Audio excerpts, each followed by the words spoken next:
Hi, Kristina. Welcome to SmartMatch TV. Um, Please introduce yourself to our audience and let's get the show started. Hi, so nice to be here. I am Kristina Diane, and I'm a matchmaker based out of Newport Beach, California. And my company is Noble Hearts. Wonderful name. Wonderful name.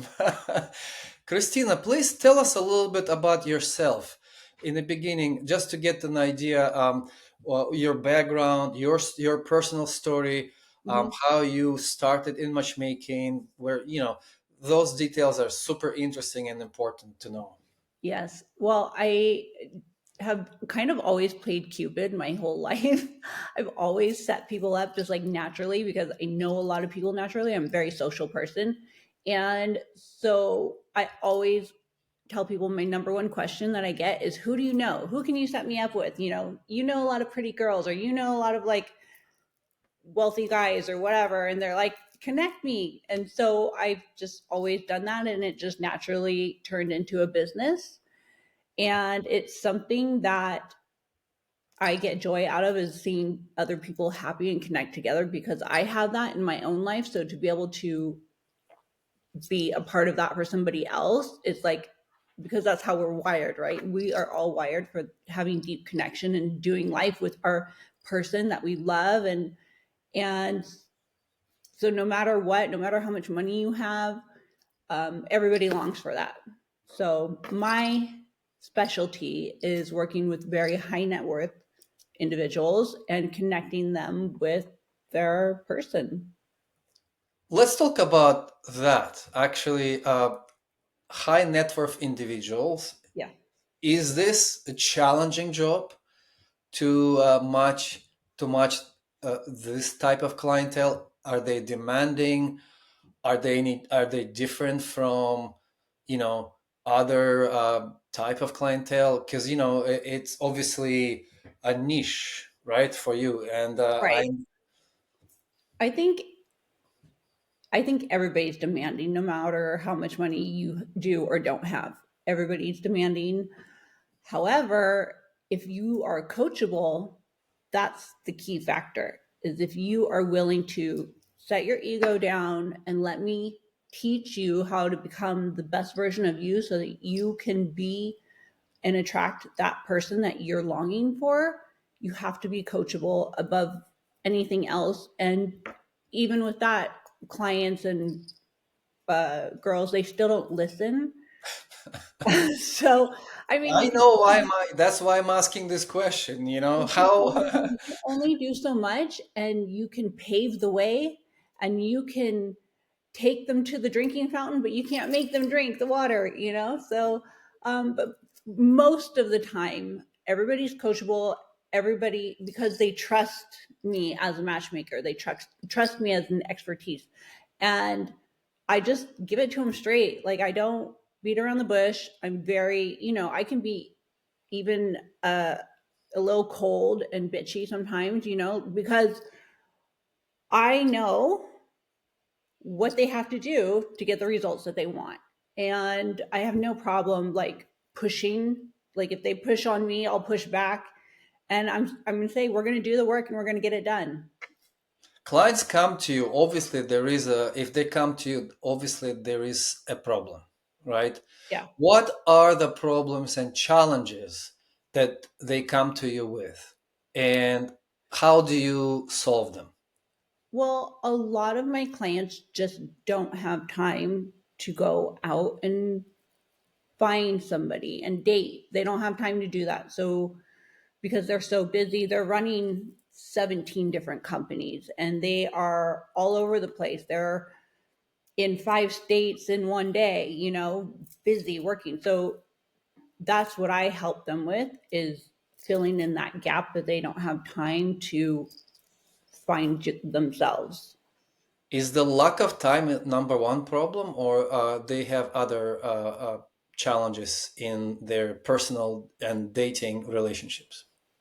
They do have other like personal things going on. Like they are used to being the boss, right? They're in charge. And sometimes they don't know how to take that hat off and be a human and have that heart connection. So I teach them how to do that, how to kind of like tone it back and take off different hats and put on new hats. And but it's the girls too that I teach that. You know, the women, I teach them market ready coaching for the high value woman.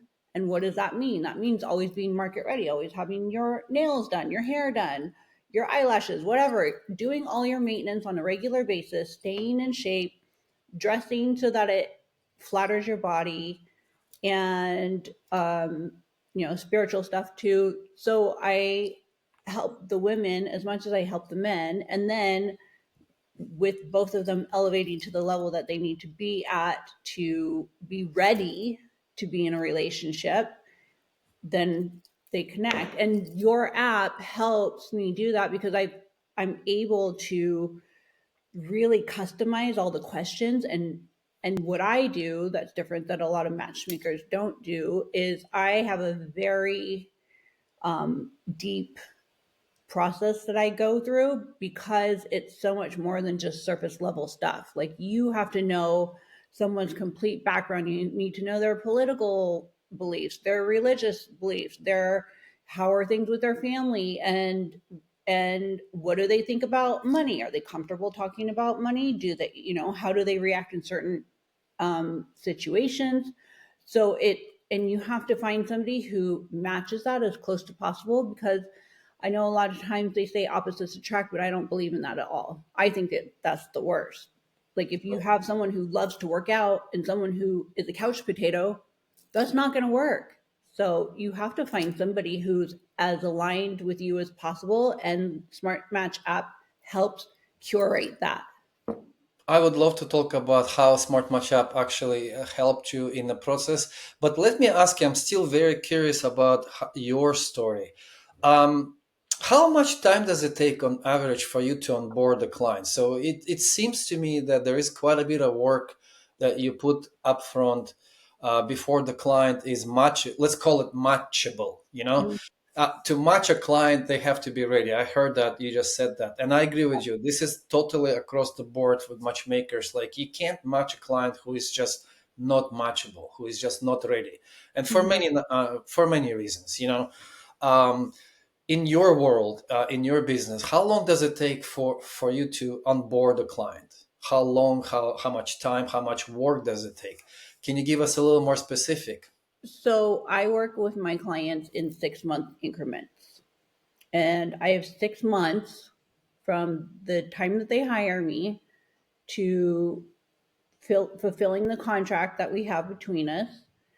And I really don't need a lot of time to because I'm so regimented and because I'm like, let's handle this, let's handle this, and on to the next. And it is a very proprietary system that I have that's successful and works because I've been doing this for so long, and I don't need a year or two, and they don't need all of this um, therapy because I just like nail it on the head. I'm like, okay, what about this? What about this? Where are you at here? And are you able to change it? And it's fairly quick, and I think that they appreciate that because they're so high paced as well in their life and their work, and so that's how I operate. Very high pace, very quick, and we get things done. Can you give me, maybe without naming, obviously, names, Mhm. an example of a success story where a client came in with particular problems, and then 6 months later or X amount of months later, you have reached the objective? And what was the objective? Yeah. I Gosh. love those stories. I know. I could just hear them the whole I mean, interview, to be honest. I can tell right away when I'm talking to someone if I can take them on as a client or not. And I have said no to people because I'm like, there's no hope for this person. No hope. Like no There hope. there are the cases like that. There are, and I just met with someone on Saturday, and I was like, I'm sorry, this is not going to work. This past Saturday. Yes, I was just like, It probably means that it's not gonna work with you and them potentially, or. I mean, because because when someone's not coachable, and when they're so extreme in a certain behavior, like this gentleman was, his sense of humor was very dry, I guess you could say, but it's kind of vulgar and a little bit all over the place. in And I was dry, like non-existent. like, Come on, he was trying to be funny, and I was just like, not funny. not funny. And Are you just trying to make a joke right now, sir? bizarre. Yeah. So Uh, I was like, well, make me it was laugh today, nice meeting Kristina. you and good luck. But Um, most of my clients are, because everybody has work to do, right? Nobody's perfect. We all have our things, and some people more than others. But for the most part, I'm able to help them understand why they think a certain way or why they feel a certain way when it comes to certain emotions, or um, like the five love languages. I go over them, and yeah, that's a lot of theory. So you go through that with every single client? yeah, Okay. it's part of the program, because it's important to understand when someone, their love language is, maybe it's all five of them, and that's fine too. But to figure out what makes a person feel loved, so giving them the things that they need, but also understanding their love language back to you. And a lot of people are uncomfortable receiving gifts, but a lot of people love to give gifts. So I've had where a girl was receiving gifts from a client, and she's like, I'm really like, he doesn't need to do this. I'm really uncomfortable. And I'm like, think of it this way. Think of it, it was you, and you love to give gifts, and that's your love language, and it makes you so happy just to give somebody a gift for no reason, because you saw it and you, it made you think of them, and you're so excited to give it to them. And then you give it to them, and you're like sitting there like waiting for them to be like, oh, this is so nice, thank you so much. But instead they're like, why'd you get me this? Right, You right. know, think It's about just how that that. makes the person feel. So those are small things that we go over, and then it registers in their mind, oh, I never thought about it that way. So a lot of times you just have to break it down, and it's very simple, but you just have to tell stories to help people understand. You explain them these concepts through stories. Yeah. And now stories work. Stories work because they make it more, more, I guess, friendly. And you can relate through stories a lot Yeah. better than through dry instruction point form. That doesn't work. I can imagine in the. So you go through different cases. In some situations, the client is just not your client, and you have to say that early in the stage that it's not gonna work. Just Hmm. like with the gentleman. This sorry, just hold on. I have to stop my phone. So just like the gentleman this weekend. But let's talk about maybe more of a successful story. So Yes. when does that work, and if it works, how does that work? So, a recent success story. Well, I mean, I had a client who hired me and went on a date, his first date, and he's like, I'm done. Oh, And I'm like, what? And he's like, I'm going to marry her. And I was like, I love that. However, maybe you should meet everybody else first. And he's all, nope, we're done. I found her. She's the one. And I was like, great. okay, that's great. I'm so happy. And they're still married. And so I was just like, And they're that still married. How long is it already? probably 15 years. Wow. Yeah. So first of all, you have been doing matchmaking for. I I mean, guess I've been doing it. See how old? 20. I have to think. How old am I? 20. Almost 24 years. for almost 24 years. Yeah, matching people, playing Cupid, and That's a lot of experience and knowledge right there, you know.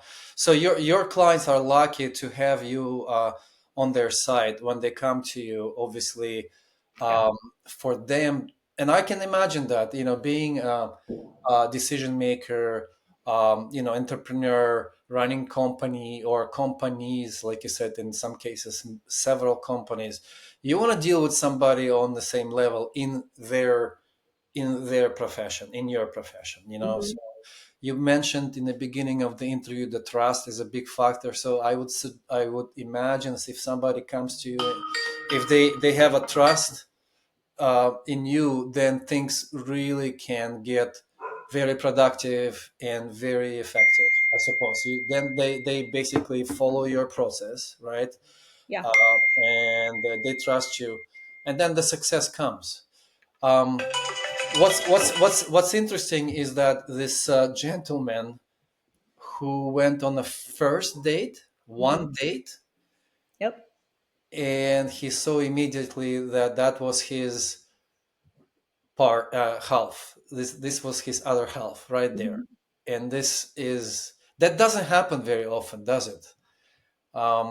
First No. date, and you just clearly see. I mean, it tells me that this person probably knew what he wanted. Is that correct? Like he was a decisive, a person who just, if he sees something, he knows it's for him, and he makes decisions. It looks like it's a almost like a skill, you know. Yeah. Uh, And that's what we strive for, right? I would love for it to happen the first time, every time. And that is obviously in the back of my mind. I'm like, okay, how close can I get the first time?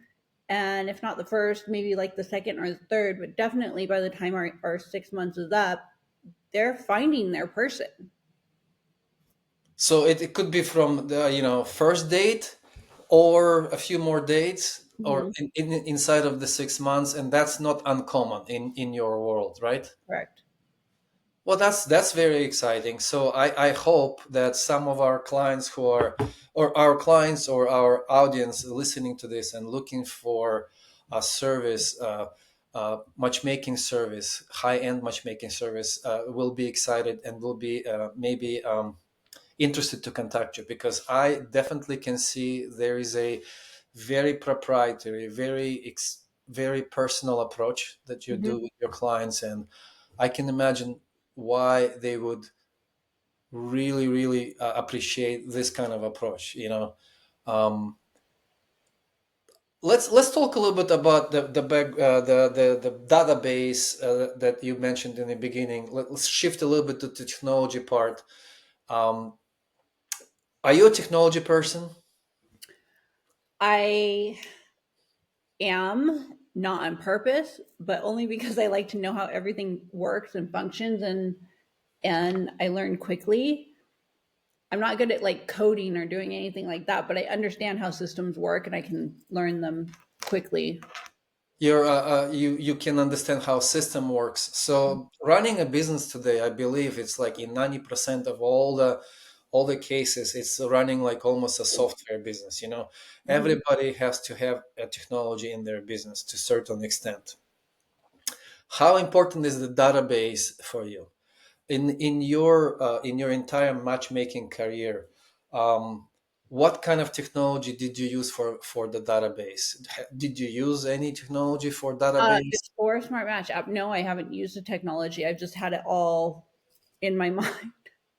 Like Okay. I know everybody, I know clients, I know girls, I know where everybody's at just because I'm very organized. And In then like your I mind, have really, two or were phones. you? So Wow. these have been my databases until Seriously. yeah. So not even like paper profiles, like I know some matchmakers come to us with is a problem. We have hundreds of profiles, literally paper, handwritten, and a photo clipped clipped to the paper, and that's their database. So they like flip through papers, Oh they no. do matching, and they just kind of match it like that. So, or some people come to us, they use Excel sheets and Google Drive. Like photos are stored on some drive, and Mhm. the names and the phone numbers, etc. Questions also, like they have questionnaires, but it's all in Excel sheets, so it's very hard to search or match. So that sometimes happen that, but completely to have everything in your mind, that is challenging, huh? I'm very organized. I'm very organized. I'm very OCD. I know where everything that I know, like, and then like I have it organized in my phones. I have one other phone that I retired, but I still have the database in there. And I mean, I used to use the Sidekick back in the day. Remember those Sidekick Yeah, phones? And yeah. then I had my BlackBerry. Like, so I've always just digitally had everybody in my phone. I In your have, phone, right? yeah, I Okay. have their pictures in my phone. I have all their information stored under their name. That's in the phone. When you're storing someone's name, there's notes you can take. But with Smart Match app, it helped me to expand the level and depth that I'm able to go and really hone in and match people on a whole nother level. Can you explain me a little bit about your journey? When did you decide, and how did you even decide to go to a professional matchmaking CRM from what seems to be quite organized way of doing Mhm. your business. I didn't hear.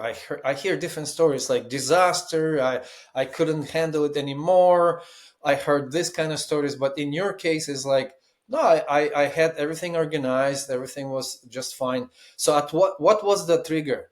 I'm always curious to see when does this decision come to you. So my business advisor is the one that brought it to me, and she's like, "I really think you should take a look at this. I think it would be beneficial." She's like, "I know you're so organized." She's like, "But this goes into depth on so many different levels of how we can connect people better and deeper because like all the questions and stuff that I created on the Smart Match app, I don't have them in depth in my phones.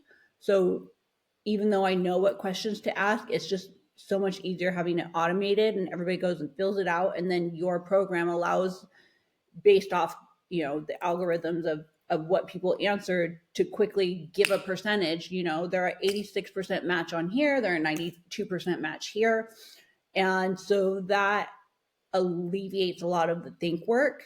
So you automated the web forms right now, so everyone who is onboarding your database will go through our smart match form. Yeah, On the back end, it's your database, and then they complete all your questions, yeah, and that then they become basically searchable and matchable inside of the database. And yes, if you have hundreds of profiles in your database, then you're gonna get this compatibility result to 95%, hmm 96%. hmm Well, in my experience, that doesn't mean that it's a really perfect match, but it's a good starting point. Correct? You're using it more of on a it's a good starting point because the questions that I ask the women and the men are the same, and so based off of the answers are very detailed. It's not just yes or no. I've gone through and like really curated like specific answers, like do you have tattoos? If yes, how many? Would you date someone with tattoos? Yes or no? And like how many, to what level? And so because those are things that matter to people don't think about that, but they are. Some people love them, some people don't. And You mean you have situations when someone will say, "I will not date anyone with a tattoo"? correct. Okay, that's a tattoo is Yeah, a deal breaker. especially like I've had a Jewish client who's like, Okay, yeah, I don't want to date anybody with tattoos, that and makes I don't sense. have any tattoos. And I What? thought, I thought it was interesting. I said, "Well, why?" And they were like, "Well, if you have a tattoo, you can't be buried in a Jewish cemetery." I was Right, like, right. No, that totally makes sense. Totally makes sense. so things like that, that's where religion comes in, and your beliefs, and holidays, and how you spend time with your family. So all those things matter, because if someone else is not on that same program, it's not going to work. Sometimes I think to myself, how many people could probably save or create much better relationships and marriages if they went through professional matchmaking service? Hmm. And they have to be lucky to get somebody experienced like you, because if you're a beginner matchmaker, for example, you probably will try to please your clients, and in some cases you shouldn't. I can No, you imagine should that not. you probably should be tough and help them to get real, get That's real another. with themselves, and then obviously real with their relationship to avoid disaster in the future. You get a wrong match, and it's a lot of time. It's a lot of time and money. Mhm. By the time you realize, oh, well, we're not really a good match. So yeah, I can only imagine that how important is it to get it right from the beginning. Can you please give me? I'm just so curious. What kind of other deal breakers do you see? Like top, I don't know. Let's make it like top five deal breakers. if it, Top if five it's a deal breakers. Well, politics is a big one. politics, oh yes, I can imagine Republican. Okay, got it. No, no, You no know, questions asked. religion is a big one. Okay, yeah. Um, whether someone has extracurricular activities, if they like to party, that can be a deal breaker. If they Just like to party, if they don't if, like to party, if they like to, or don't, if they're not on the same page, like I've had clients that love the nightlife. They love to go out. They love to whoop it up. They love, and you have to find somebody who also enjoys that. Otherwise, they're just going to be a bump on the log. of They're course. not going to enjoy it. They're not a match for that person that loves that type of lifestyle. And so that is a deal breaker for a lot of people. Or if a client is more of a homebody because they're always out traveling, they're always on the go, and they like to spend their time doing nothing. Any free time they have, they just want to like Yeah, they stay just want to home. chill. And I can't set them up with a girl who likes to go out all the time. That's not going to work. Yeah, I can imagine that. You come from a trip and you just want to chill in front of Yeah, TV or just cook at home or whatever else that you want to do. And yeah, your partner says, hey, no, no, I need to go out. I'm so bored. yeah. Also, location is a deal breaker when people aren't willing to locate, Relocate or locate. to Okay. relocate. Usually, so the clients are usually the ones that are all over the world traveling. So it's the girl who has to be willing to relocate and get on their program. And if she's not, it doesn't matter how perfect of a match she is, it's not going to It's work. just not going to work. No. What about physical attributes? Do you get a lot of deal breakers there? Like, I want a girl or a guy to Yeah. look like, I don't know, George Clooney type, or I want, to be, I don't know, 6 point, 6 point, whatever, over 6 feet, or et cetera, et cetera. What about physical I attributes? do. A lot of the females want tall. Find me tall, dark, and handsome. I'm like, well, I can And find you that's a tall. deal breaker still, or this is something Yeah, you can work? well, because a lot of girls are tall, so they need somebody who's taller than them. That can be a deal breaker. But also, Have you ever matched somebody who was asking for this and then changed their mind or something like that um, process? yes. So I have a girl who's 5'2", and she likes tall guys. She's always dated 6'2", 6'5". So I introduced her to somebody. I'm like, keep an open mind. He's 5'9", but he's still taller than you. You're 5'2". It's it's gonna work. You'll be fine. And so she's okay. Okay. So she goes out with him and she really liked him. And like now they're dating. And I was like, see? Like, So there's a connection beyond physical attributes like that, right? yeah. But a lot of the guys, you know, the wealthy guys, they want skinny, beautiful, and like all the things. But it's like, well, what if she's beautiful, but she has a couple extra pounds, you know? And sometimes they're not open to that. And it's like, well, you can fix that. You can get her a trainer and she can lose the couple And extra has pounds. that happened in your career? Because that's fascinating. Your career in this industry is so long and successful. So I'm pretty sure you've seen, if I've not seen all. it. I've seen it all. I've seen it all. I've heard it all. You know, a lot of the stories are just like, I don't even know if I could repeat some of them. I'm just like, oh my gosh. Well, that's what makes it so different. If you can like maybe mention a story where it happened, and when a client had this stubborn about something and then changed their Hmm. mind and it worked, Hmm. that is always fascinating to hear, because by nature, uh, people are opinionated, and by nature they are very, how can I say, selfish. We are, what are you gonna do? We are, That's something especially that when we enter in a relationship. And I imagine, especially when someone is writing I don't know, 5-figure or whatever, 6-figure checks for matching.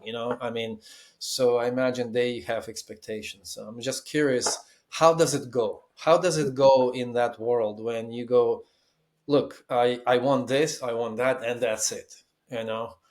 well, then I start to talk to them. I'm like, okay, so tell me about your dating history. Tell me about the girls you've dated. What do they look like? Tell me, and they'll tell me that they're all what he thinks he's looking for, right?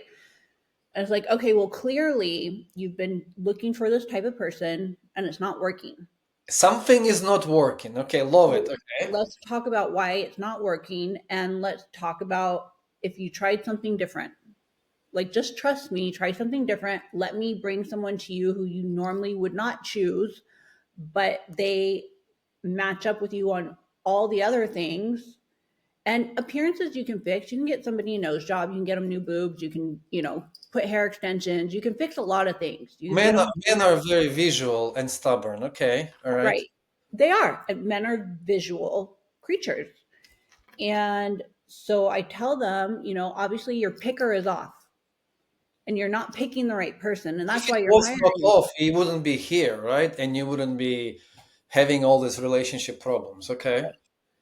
So it ultimately they end up saying, okay, you know, I'll give it a chance. I'll see what you have. I'll trust you. And it worked out And it works out. all the time. It worked out. And a lot of the times they're like, I'm really glad I listened to you because I never would have done this on my own. Deep. That's what I mean by we need help, and it's good to get the help to avoid potentially like a disaster, and expensive disaster, and long and just in some cases it could last for years, and years and years before either one of the people in the wrong relationship have the guts and the you know the skills even to stop it, and to end it, and give it yourself a chance sometimes to get out of a bad relationship and start a new one. Sometimes it's not Mhm. so easy. So let's talk about advice. This is going to be like the last part of our interview. What advice would you give, first of all? And we do have a lot of matchmakers watching, and I think they learn from each other by looking at interviews. I've seen like, oh yeah, like that's a great interview you did with someone in, like Julie Furman or someone else. So And Julie Furman is also, I think, I don't know how many, 30 years plus, I think, in the matchmaking industry, one of the most experienced matchmakers I have ever met. And what advice would you give to other matchmakers, maybe in the beginning of their career? Because the matchmaking industry is growing, believe it or not, no matter what people think. AI and technology and dating apps and you name it, matchmaking business is growing. I know that for a fact. I check statistics. So Hmm. there will be more and more matchmakers coming on into the industry in next years. What advice would you give to them? Oh man. What mistakes to avoid? I I would just encourage everybody to always keep learning, because even after 20, 30 years, you still come across things for the first time, always. Just when you think you've learned it all, seen it all, heard it all, been through it all, you're never done learning. There's always something else, just Keep because learning.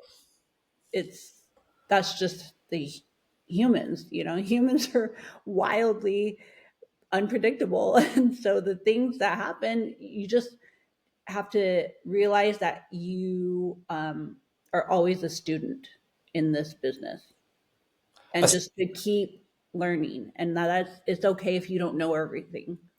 a student of what discipline? How wide is your learning horizon? Give me an example of what is it that you have to learn from. I think of just people's behaviors, the psychology of people, understanding why people think the way that they do, understanding the way that they grew up and the way that they were raised, and their relationship with their parents has a lot to do with who they are today. And if you can dig deep and get those answers, it will make your job a lot easier because you'll understand them better. If you have to give people advice on one of the, very often I hear about marketing and about getting new clients. Um, to me, that's an interesting always question, and I always try to ask matchmakers like, "What's your favorite marketing strategy or tactic to help you? What helps you? How do you get your clients? Is it 100% referral based, or do you do?" It's mostly referrals. It's because I'm out and about all the time. I am going to all the networking things where my clients are. But also, I have a great social media girl who handles that part. So I think because you do need an online presence, so I think if you hire a good social media person to create that online presence on, she put together, so I have Instagram, Facebook, YouTube Shorts, LinkedIn, TikTok, and I don't handle any of it. She does all of it, and everything's like uploaded synergistically, and she boosts things, and so that has helped as far as getting more like females being like, yeah, like I want to sign up and do a profile, and can you match me with somebody? And you Um, have a good branding, actually. Yeah, I love your branding and your website. Looks very chic. You thank know, you. the Well, French way, chic. that's me. That's my style. So no matter who you are as a matchmaker, be yourself. Don't try and be somebody else. And if you are like simple, and you like neutral colors, just hone in on that and make it beautiful. And don't be afraid to hire people to help you to create things if you can't do it yourself. It's worth the investment. But just be yourself. Like, don't Be try and yourself. be somebody else. Be yourself. Hmm. That's the most valuable, I think, reminder for me today, at least. Be yourself, and then your brand cannot be somebody else, right? Your brand, your personality can only be if you want to sustain it. And I'm also a business owner, and I'm talking from my own personal experience over many years too. Like if you try to build a brand that's not you, eventually it's going to bite, so it has to be an extension of you. Your product, your services has to be an extension of your beliefs. What branding is nothing else but a system of beliefs. You're building a system of beliefs. It's not just a logo. It's a whole ecosystem. Hmm. um, in terms of technology, what would be your most, smart matchmaking, CRM, database related? I know that a lot of matchmakers have trouble with technology. What would be your advice when it comes to choosing and using a professional matchmaking CRM database such as SmartMatchApp or any other? Um, Well, I looked at SmartMatchApp and said, I'm done. Let's do it. Like, I didn't look at any other database options because I loved what I saw for SmartMatchApp, and I've worked with your team and setting it up so that I learn how to do everything and I understand it fully. And they're great. They've walked me through everything, and they're so like patient and very like detailed on how they teach you how to use the system. And I'm still, learning on things, but for the most part I've got it down and how to navigate. But I looked at Smart Match App because I have dealt with a lot of CRM systems in different businesses, and I think that Smart Match App is just so streamlined, so user friendly, and it really gets done what you need as a matchmaker to really catapult your business. Saves time. I imagine if you were to transfer it into time and hours saved, you probably can realize so many other things you can do with the time that um, you know save and leverage in other areas of your business. Maybe spend time more with customers as opposed to trying to figure out how to search a client, when it's very easy and streamlined to do it in a Mm-hmm. matchmaking CRM, which is designed for you, for matchmakers in mind. Um, so the final note, if you don't mind, how can people find you? What is the best channel? Is it website or an email address or maybe social media channel? What's the best way to find you and connect with you, Christine? Okay, so my website is noblehearts.global, and that's the same as my social media. It's like Instagram is at Noble Hearts Global. Instagram, let's see, Instagram, The handle is Noble Hearts Global. yeah, Noble Hearts Global, One one one word. word. But my website is noblehearts.global. Very easy to remember. Very Okay, easy. And my personal Instagram is underscore Kristina with a K, Kristina underscore Diane, Diane underscore. So that's great. my personal one. You can message me there, or my email is bip@noblehearts.global. Great. And I hope that you will get contacted either directly by clients, because we're using the similar keywords in social media, matchmaking, dating, Mhm. relationships. So you just never know how and where it's gonna pop up because of algorithms. That's why I love to do these interviews. You just never know how it's going to help somebody, give advice. This interview, guys, is packed with advice. It's packed with interesting stories.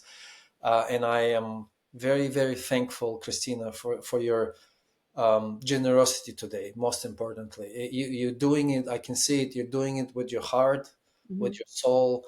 You love what you do, and that shows. So I just want to wish you all the best going from here and on. If you If you would like, we can do a follow-up interview, maybe dive into more tips and tricks in a dating relationship. Actually, I'm considering to have a separate broadcast because I have this privilege of being connected with so many matchmakers. Hmm. Maybe like start like a podcast and specifically matchmakers advice. I don't know how to name it yet, but I think you and your colleagues of the same caliber have so much to share with the singles around the world. Some of them maybe feel desperate in some life situations where I think this podcast could help people a lot. Um, to be decided. I'm really thinking on this concept. Thank you so much, Christina, for your time. It's very generous of you. Thank And you for having me. yes, thank you very much. Let's wrap up the interview, and I wish everyone a great day. And if you would like to read the description and links to Christina website, it's all going to be in the descriptions. Feel free to subscribe and follow Christina. Thank you Yep. so much. Thank you.